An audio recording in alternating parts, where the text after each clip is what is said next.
Upside down water cup experiment. Hi. Have you ever tried turning a glass of water upside down without spilling it? It seems impossible. With just a few simple household items, you can try this simple and fun science experiment.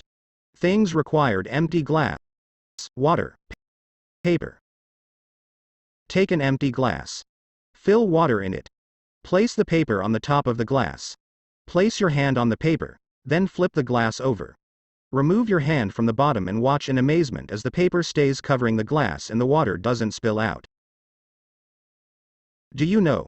How does this experiment work? The reason this experiment works is because of air pressure.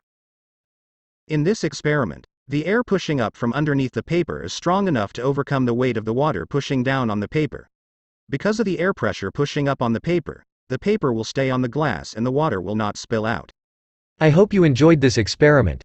For more experiments, please follow my Facebook page, like and thank you.